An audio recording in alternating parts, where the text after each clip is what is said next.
Chapitre 32, qui traite de ce qui arriva dans l'auberge à toute la compagnie de Don Quichotte.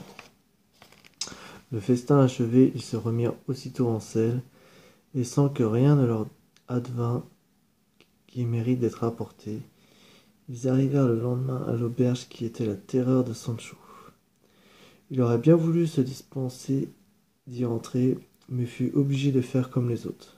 Les aubergistes, leurs filles et Maritorne, voyant arriver Don Quichotte et Sancho, allèrent à leur rencontre avec de grandes démonstrations d'allégresse que notre chevalier reçut d'un air grave et solennel, en leur demandant de préparer un meilleur lit que l'autre fois. La femme répondit que s'il payait mieux, il aurait une couche digne d'un prince. Don Quichotte s'y engagea, et on lui dressa un lit acceptable dans le grenier où il avait déjà logé. Il se coucha sur le champ, car il avait le corps aussi mal en point que l'esprit. À peine eut-il refermé la porte que la femme se précipita sur maître Nicolas et lui attrapa la barbe à deux mains. « Sacrebleu !» s'écria-t-elle. « Je ne peux plus voir les poils de ma queue pour servir de barbe. Rendez-la moi tout de suite. Non mais, regardez le machin de mon mari qui traîne par terre, c'est une honte. Enfin, je veux dire, son peigne que j'accrochais avant à cette belle queue. Elle avait beau tirer, le barbier ne voulait pas lâcher. Mais le curé lui dit de la lui rendre, qu'il n'était plus nécessaire d'employer la ruse, et qu'il pouvait à présent se montrer tel qu'il était. Il suffirait de dire à Don Quichotte qu'après avoir été dépouillé par les forçats, il était venu se réfugier dans l'auberge, et si le chevalier s'étonnait de ne pas voir l'écuyer de la princesse, on lui répondrait qu'elle lui avait fait prendre les devants pour annoncer aux gens de son royaume son arrivée et celle de leur libérateur. Alors maître Nicolas rendit la queue de la vache à la femme, à qui l'on restitua aussi les accessoires qu'elle avait prêtés pour aider à délivrer Don Quichotte. Tous ceux qui étaient dans l'auberge furent éblouis par la beauté de Dorothée et par la noble allure du berger Cardenio. Le curé demanda à l'aubergiste de préparer un dîner, et celui-ci, espérant que cette fois on le paierait mieux, servit un repas convenable. Mais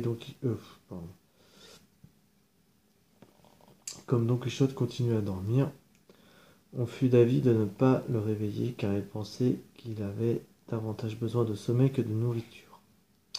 Pendant que le repas s'achevait, on parla en présence de l'aubergiste, de sa femme, de sa fille, de Maritorne et de tous les autres, de l'étrange folie de Don Quichotte et de l'état où il l'avait trouvé.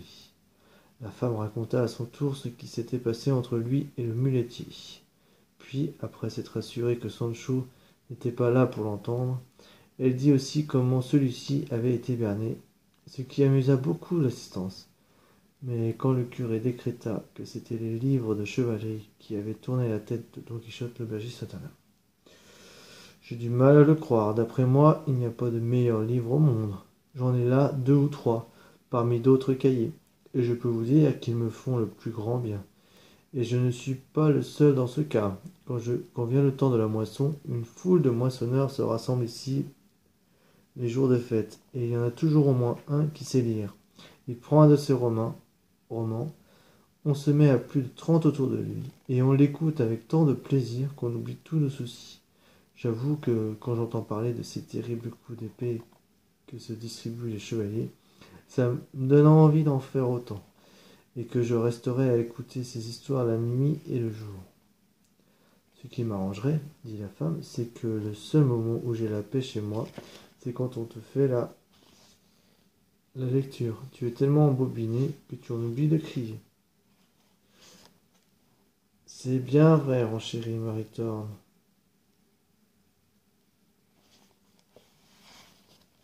D'ailleurs, moi aussi, j'aime bien écouter toutes ces jolies choses, surtout quand on raconte que la dame est sous l'oranger dans les bras de son chevalier, pendant qu'une vieille duègne monte la garde, morte de peur et de jalousie. Quand j'entends ça, je ne tiens plus dans ma peau.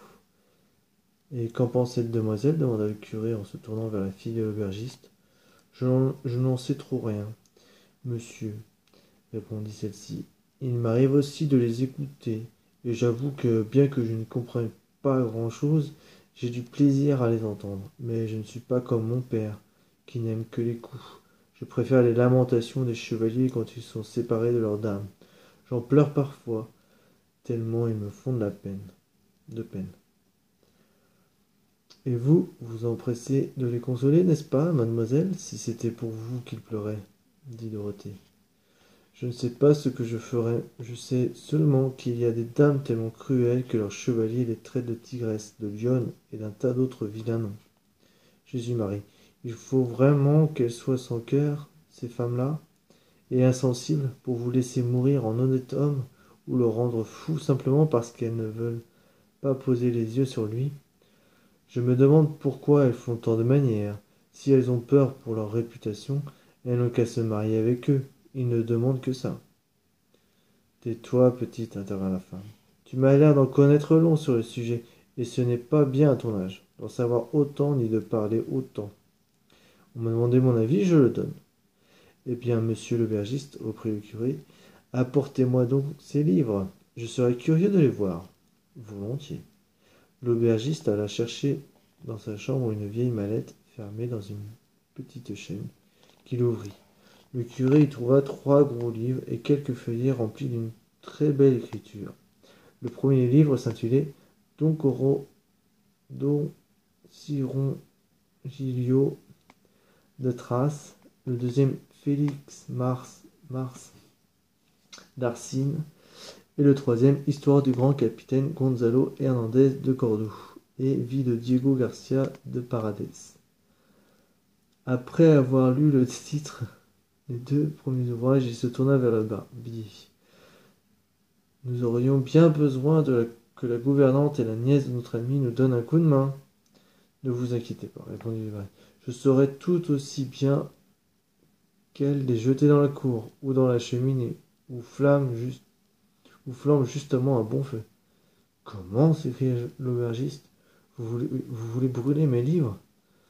Seulement ces deux-là, répondit le curé en désignant Don Ciron Gilio et Félix Mars. Est-ce qu'il serait hérétique ou flegmatique pour que vous vouliez les brûler? Vous voulez sans doute dire schismatique. Vous voulez sans doute dire schismatique, corrigea le barbier. Oui, c'est ça, mais si vous tenez à en brûler un, prenez celui du grand capitaine et de ce Diego Garcia, parce que je vous laisserai plutôt brûler un de mes enfants que toucher aux 2 autres. Sachez, mon ami, dit le curé, que ces 2 livres ne sont que mensonges, sottises et absurdités, tandis que l'histoire du grand capitaine est entièrement vraie. Elle raconte la vie de Gonzalo Hernandez de Cordoue, qui, par de nombreux exploits et hauts faits, mérita d'être appelé grand capitaine dans le monde entier, surnom glorieux dont lui seul fut digne. Quant à Diego Garcia de Paredes, c'était un chevalier de noble lignage, originaire de la ville de Trujillo, en Estrémadure, un vaillant guerrier doté d'une force si prodigieuse qu'il pouvait d'un seul doigt arrêter la roue d'un moulin en plein élan. Un jour, qu'il se trouvait à l'entrée d'un pont, il barra le passage à une armée entière avec son épée à 2 tranchants. Il accomplit tant de prouesses que s'il ne les avait pas racontées lui-même avec la modestie d'un chevalier et d'un homme qui est son propre historien, mais qu'elle l'eût été par un autre, plus librement et sans aucune partialité, elle aurait voué à l'oubli les exploits d'Hector, d'Achille et de Roland. Et après, rétorqua l'aubergiste, la belle affaire, arrêter la roue d'un moulin. Vous devriez lire ce que faisait Félix Tirsani. Lui, d'un seul revers, il vous coupait 5 géants dans le milieu du corps, et il aurait aussi bien pu en faire de la chair à pâté. Un jour, il s'était lancé contre un bataillon gigantesque, plus d'1,6 million soldats armés jusqu'aux dents. Il leur a tenu tête à lui seul et les a taillés en pièces comme s'il avait eu affaire à un troupeau de brebis. Et Corongilion de Thrace alors En voilà un qui était vaillant et téméraire, comme vous le verrez si vous lisez son livre. Un jour qu'il naviguait sur une rivière, il en vit sortir un serpent de feu. Aussitôt il se jeta sur lui, enfourcha son dos tout écailleux, et lui serra la gorge à deux mains, avec tellement de force que le monstre, sentant qu'on l'étranglait, se laissait couler au fond de l'eau, entraînant avec lui le chevalier, qui n'avait pas lâché prise. Et quand ils arrivèrent tout au fond, il se retrouva dans un si beau palais, avec de si beaux jardins, qu'il en fut ébloui. Alors le serpent se changea en un vieillard courbé par les ans, qui lui révéla toutes sortes de choses inouïes.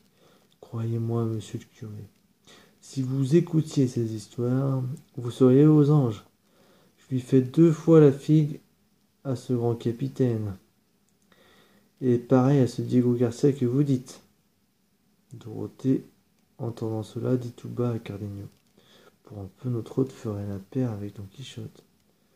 En effet, répondit Cardenio, il semble croire dur comme fer que tout ce qu'il y a dans ces livres s'est passé tel qu'on le raconte, et on ne l'en fera pas démordre. Allons donc. Pardon.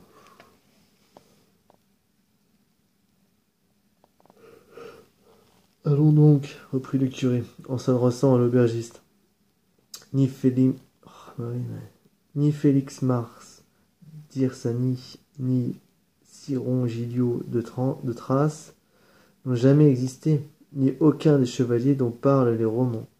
Tout cela n'est que pure fiction, inventée par des esprits oisifs, dans le seul but, comme vous dites, de faire passer le temps, comme votre moissonneur passe le temps quand il les lise. En vérité, je vous le jure, ces chevaliers n'ont jamais existé, pas plus que leurs exploits ni leur extravagance. À d'autres, s'écria l'aubergiste, comme si je ne savais pas combien il y a de doigts à une main. Par Dieu, monsieur le curé, n'essayez pas de me donner des vessies pour des lanternes, je ne suis pas né d'hier, vous voulez vraiment me faire croire que tout ce qu'il y a dans ces livres n'est que mensonge et tromperie, alors qu'ils sont imprimés avec l'autorisation de ces messieurs du Conseil royal, comme si c'étaient des gens à laisser imprimer tant de mensonges à la fois et tant de batailles et d'enchantements qu'on en perd la tête. Je vous répète, dit le curé, que ces livres ont été écrits pour nous distraire à nos moments perdus, tout comme on permet dans les états bien ordonnés qu'il y ait des jeux d'échecs, de paume ou de billard pour l'amusement de ceux qui ne veulent, ne doivent ou ne peuvent travailler.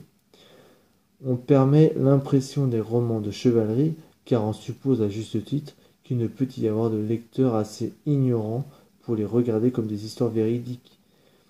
Si j'avais affaire à un auditoire plus approprié, je dirais bien des choses sur l'art de composer de bons romans de chevalerie, dont certaines personnes pourraient tirer un grand profit, et même de l'agrément. Mais j'espère que le jour viendra où je communiquerai mes idées à des gens qui sauront en faire bon usage. En attendant, sachez, monsieur l'aubergiste, que ce que je vous ai dit est vrai.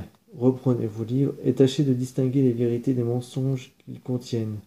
Dieu veuille que vous ne tombiez pas dans le même travers que votre autre Don Quichotte.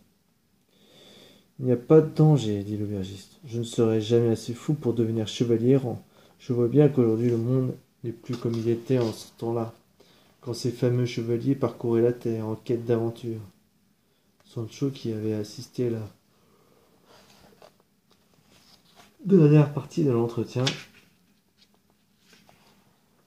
fut très surpris et fort contrarié d'entendre dire que la chevalerie errante n'avait plus cours et que tous les romans de chevalerie n'étaient qu'un tas de mensonges et de sottises. Il décida qu'il attendrait de voir que ce voyage allait lui rapporter Il décida qu'il attendrait de voir ce que ce voyage allait lui rapporter, et que si les choses se passaient moins bien qu'il espérait, il quitterait son maître et s'en retournerait auprès de sa femme et de ses enfants pour reprendre ses occupations habituelles. L'aubergiste s'apprêtait à en remporter la mallette et les livres, lorsque le curé l'arrêta. « Attendez, dit-il, je voudrais savoir ce que contiennent ces papiers écrits d'une si belle plume. L'aubergiste les lui tendit. Il y avait au moins 8 feuillets manuscrits qui avaient pour titre « Où il est prouvé que la curiosité est un vilain défaut ». Le curé en parcourut quelques lignes. « Le titre de cette nouvelle me plaît. J'aimerais la lire jusqu'au bout. »« Votre révérence ne le regrettera pas, » répondit l'aubergiste. « Je peux vous dire que plusieurs de mes hôtes ont fait comme vous, et qu'ils ont même insisté pour la voir. Mais moi, j'ai toujours refusé parce que je veux la rendre à son propriétaire, qui a oublié cette mallette avec les livres et le cahier, et qui pourrait bien repasser par ici un de ces jours. C'est sûr que ces livres vont me manquer, mais je tiens à les lui rendre. On peut être aubergiste et rester bon chrétien. » « Vous avez raison, dit le curé.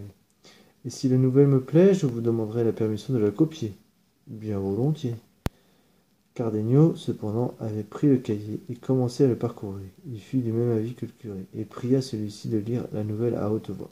« Je serais tout disposé à le faire, dit le curé, s'il ne me paraissait pas plus sage d'employer ce temps au sommeil plutôt qu'à la lecture.